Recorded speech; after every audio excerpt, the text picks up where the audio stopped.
guys, Jess here again. I am trying to play a little bit of this mermaid. I actually painted this probably, oh gosh, like 3 weeks ago, and I was gonna do more, but I work full time and life gets in the way. But anyway, I thought I would do a quick little video where I play around with my Tombow markers, which I actually loved these things when I got them, and I've probably had this set going on 7-8 years now. I'm a bit of an art supply hoarder. I tend to acquire art supplies, play with them a whole bunch right when I get them, and then when it's time to clean up the art studio, put everything away, and then unless there's a specific project calling me, I may not pull them out again for a while. But I really only had like maybe 20 minutes here and there after work. I've been working these 7 to 6, 7 to 7 days, and sometimes 6 days a week, and I just want to draw, but it's a little bit daunting. So I wanted to do something that, you know, wouldn't require a whole bunch of setup, and just opening a pack of Tombows, getting a little water brush or just a wet brush. That seemed the way to go. I saw this really cool pose that a girl had done on an Instagram pose, and I wanted to incorporate that into this mermaid's pose. And so I spent a bit of time trying to see how the human body might turn into a fin, and bending the fin kind of the other way this time.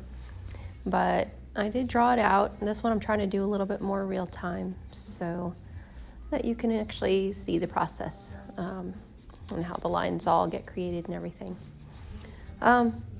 So I actually didn't start doing art again until probably 6 or 7 years ago. And what I mean again is in high school, I would doodle in my sketchbook, draw in my sketchbook, draw a floating picture. And if any of you know what that is, it's you like to draw a certain thing. My thing was dragons, mermaids, fairies, and maybe copy a couple comic book characters here and there.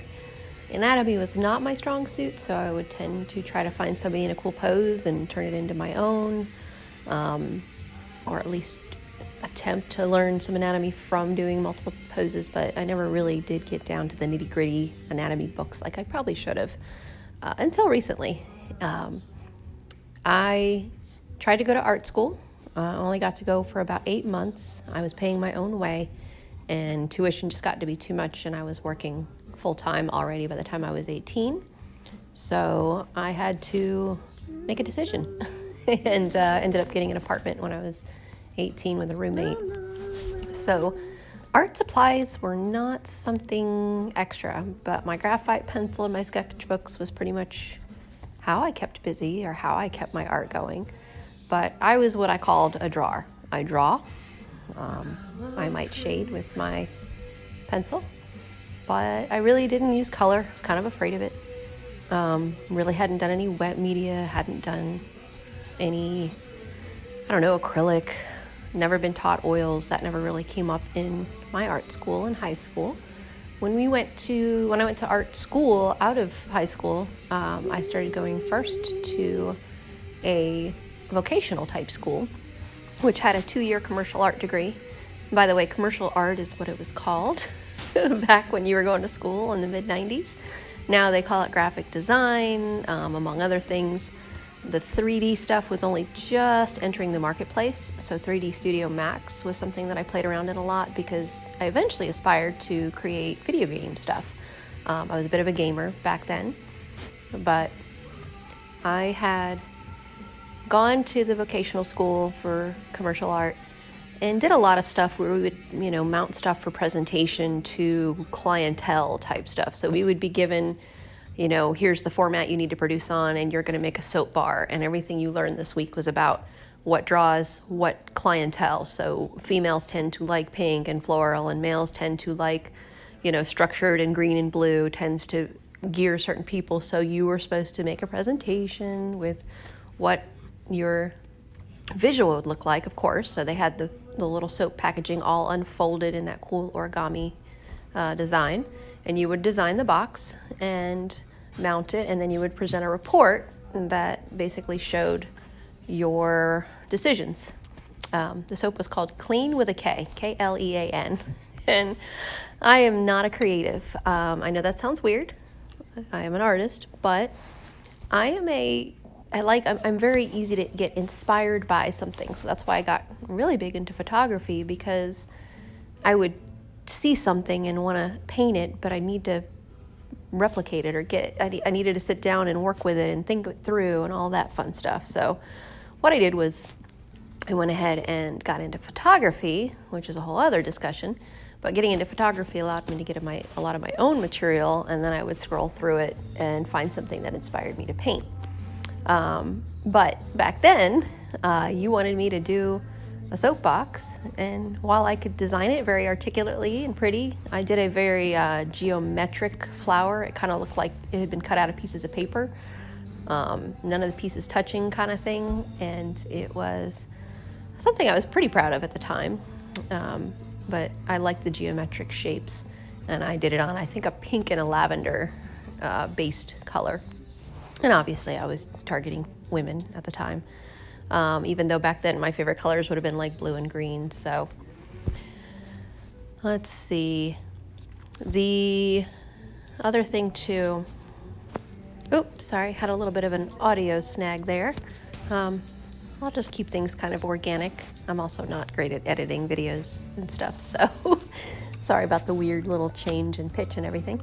But anyway, so basically what you can hear there was there's not a lot of chance for what I was doing to do much in fine art. I spent a lot of time learning Adobe Photoshop, Adobe Illustrator, that kind of stuff. We would spend 50-50 designing our mock-ups in drawing, and then we would transfer everything to Photoshop, and for the most part everything else would be done there. So I only went in, like I said, a little bit, and then I ended up having to drop out just because of money. Was not really aware of things like Pell Grants and things back then, because I was just kind of young and on my own. But I would only draw, like I would pick up little side gigs and draw someone's portrait. I would do a lot of pet portraits. I did keep a website back in '95 that still exists today. It was a GeoCities website, and there was a very big animal community, so I was able to get a lot of painting gigs through doing people's pets through those websites, and was able to get a really decent following for a website back in 1995. If you guys ever want to find it, it's called Pels Pets, Pelts,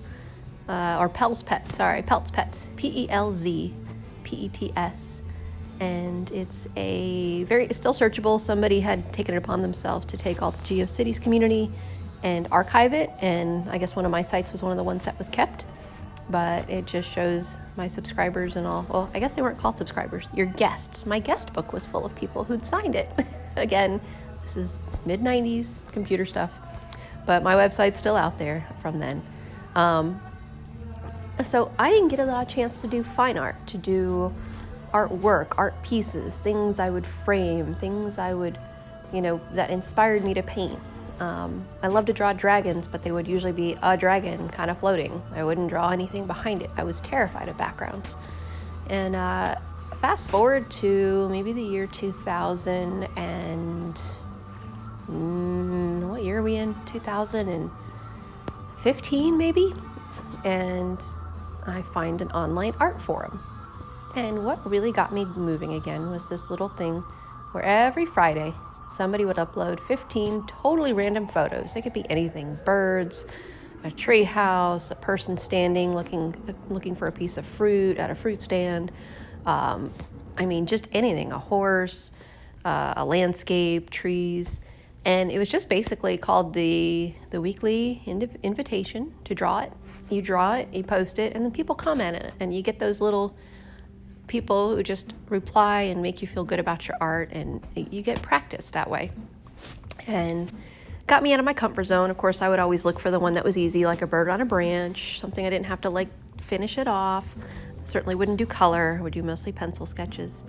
But I got a lot more opportunity to share with an art community. And then I started looking for people who are in the same city I am, and found a couple people and learned of some painting societies or groups. So kind of like the real life version of these online forums I was going to.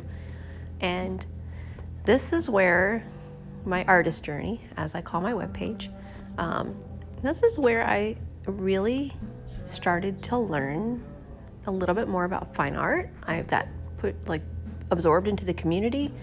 And so I joined the society. I joined one that's a pastel society. A lot of places have them. So if you are a pastel artist or even an emerging pastel artist, there is so many really kind people who are willing to take new artists in.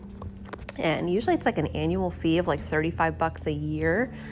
And just to give you an idea, I joined a pastel society, and then I also joined what's called a plein air society, and that was a whole other thing I got into that was jumping off of. Certain people met with one group, and one of the people who met with both groups asked me if I wanted to come try a plein air event, and I was terrified. I mean, here I am having to paint in front of people. It's almost like an audience. But I did it, and I did better at it than I thought I would, and I really, really got hooked into it. So I did continue to stick with both societies. But let me give you an example. The plein air society, for instance. Yeah, you come out and paint. Hey, we're all going to meet by this lake, and we're all going to paint the same thing. You know, we're all going to set up camp around the lake, and we're all going to paint the view from different views. We're all going to get together, compare our art, chat, laugh, have lunch together. Of course, share it on your website, share it out there, maybe frame it and try to sell it. We would do that, of course. That's the fun part of the societies. It's just a great community. It's a great place to learn. People are so willing to teach you, and then just seeing, you know, when you take a moment from your painting and you walk away and you take 20, 30 minutes away from it, and you look at everybody else create, and you see something you like, and you can stand and watch them, and that's what's expected. That you're gonna look at what they're doing, and nobody's selfish or stingy about what they've learned and how they've learned it. Nobody's going, oh, these are my secrets. That's not what you think out there. It's so great. Everybody's so willing to learn and see all the creation that comes out of it. And if I showed you my first plein air painting and my current painting style, you would see, I mean, just a million times difference. And I learned it from just being part of these great groups. But anyway, the good stuff, the fun stuff, those groups, those meetouts are everything that's great. But then there would be, oh, by the way, the zoo has invited us all to paint at a public garden and arts festival. So now we get to get into the zoo. We get to set up in front of like animals and flowers and flora and set up and paint around there. And then there's a lot of exposure that comes with that. Another example of exposure, we had a gallery that was doing an event to help do fundraising for, it's just an event that happens annually at the beaches. It's just to raise money for the preservation societies that are out here. And they basically said, okay, you paint these particular things that have to do with the beach. You had to stick to the theme of you know, certain things. There's our lifeguard chairs, our beach, our lifeguard tower, which is actually iconic in this city. Those were all things that were requirement of it. So we all would set up whenever we wanted. It was like a week or two that you could paint between. I chose to go in the afternoon hours because I work full time. But I would paint from like 5 to 9 at night, a couple nights a week. And I got this really cool twilight evening uplit from the lights view of the fire station, or the lifeguard station, sorry. And then you basically frame it, and then you put it up for being juried in, and they jury your stuff to be shown. And I'm talking like 90% of the stuff got in. So even a lot of beginners, their things were able to be accepted in. And it's a really great exposure. My stuff got put in a gallery at the beach during a very high-end, you know, society fundraiser. And because it's a fundraiser, people tend to buy more. And I sold my painting. And the next time we had an event like that, we had one to raise for our local arboretum. Again, you go out there and you paint. You have to paint the arboretum, things in the arboretum. And you basically would put the artwork that you produced We called it the wet canvas or the wet tent. You walk up to the front tent and you put it up and you put a for sale tag on it right then and there. And I sold, out of 5 paintings done over 2 days, I sold 3 of them. And all of a sudden I'm like, oh my gosh, people want to buy stuff that I've created that's not their pet or their kid or a commission, but it's something I looked at, I was inspired by, I drew, and they wanted to buy it. And that was the best feeling in the world. And those opportunities were not something that I was going to get on my own, but being just part of this group was an amazing just door opening. And there's quite a few other events I've done like that. There's a city nearby called St. Augustine that has a annual plein air event where the city's actually not allowed to have painters in it because we're considered performers, and performers got banned a couple years back because they were considered intrusive. So artists were lumped in with that. But this 1 week a year, they will actually open up to be able to paint in the downtown historic areas.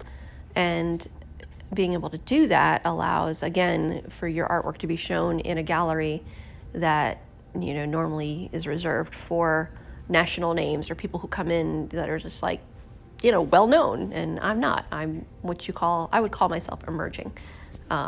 People out there own my art, and to me that is just the most amazing thing in the world.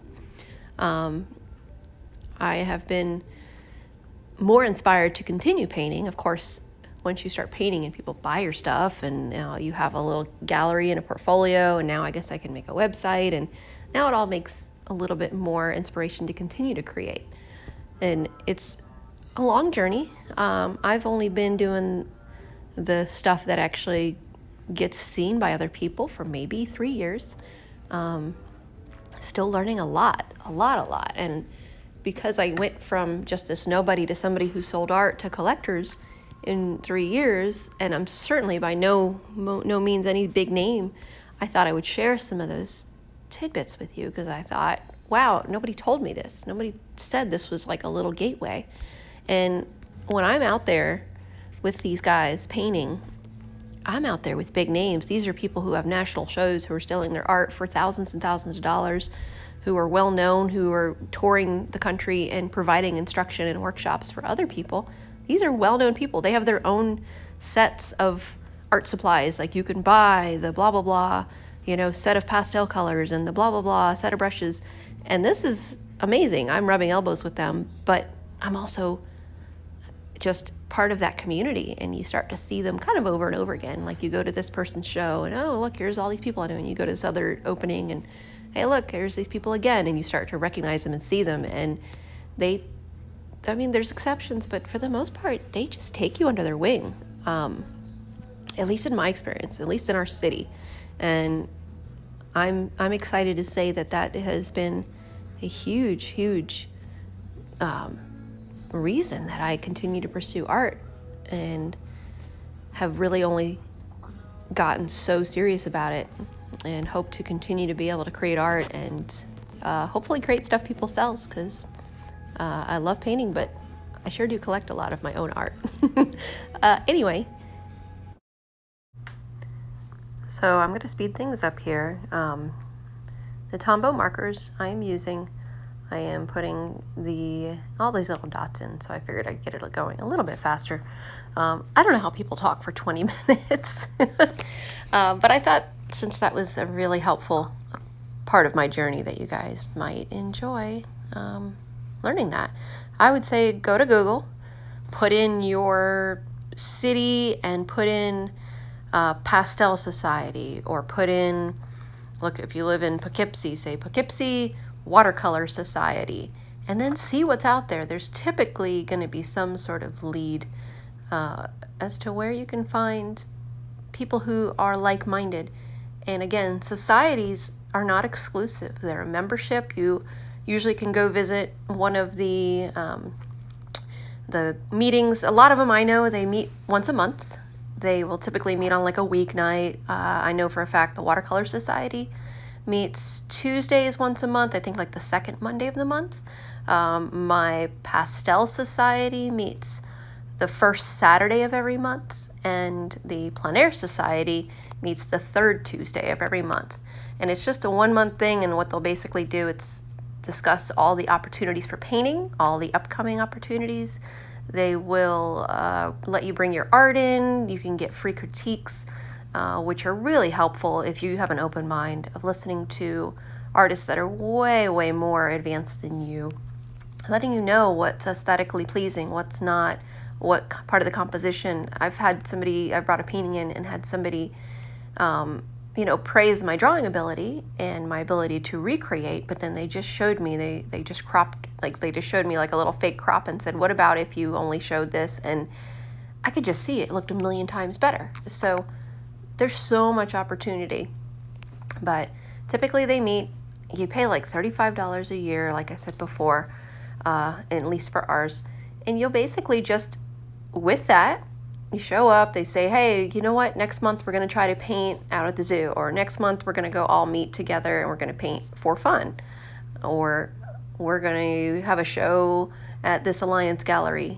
so we're going to aim for this. Sometimes you have shows that you have to be juried in, and those are usually bigger shows with more opportunity. We've been able to show in restaurants, we've been able to show in galleries. Again, a lot of events that are for profit, or for not for profit, sorry. Those tend to be very lucrative because people tend to have a bit of loosening of the purse strings when it comes to stuff like that. I had an amazing event I got to do. There was a Degas, which is a pastel painter known for doing ballerinas. You may know him, Degas. There was an exhibit going on near us, and there is this over-century-old museum that is just stunning inside, very intricate, old, ornate, beautiful. And we were invited to come inside, go around the mezzanine, which is kind of like this little layer of balcony that goes around the outside edge, and paint a ballerina who had come in. They put lighting up, and she stood perfectly still for 2 hours while we painted her. And we all stood around her and we painted, and we were almost like, for the viewers of the exhibit and for all the people, the patrons, they all came in and watched us paint, and it was like we were their entertainment. But I had so many people, want to get my information, want to learn more about, how they could commission work from me. And I took maybe 45 minutes to paint one of my ballerina sketches, and I sold it. So I was really excited because that's a big name thing that I got to do. And it was just an opportunity that the door opened to me. And it's not something that just me painting and trying to throw my stuff on a website alone would have gotten me the ability to do. So I hope these are helpful ideas for you to find a way to be able to get your art out there. And I hope you enjoyed my mermaid. Thanks so much for listening, guys. See you next time on my journey.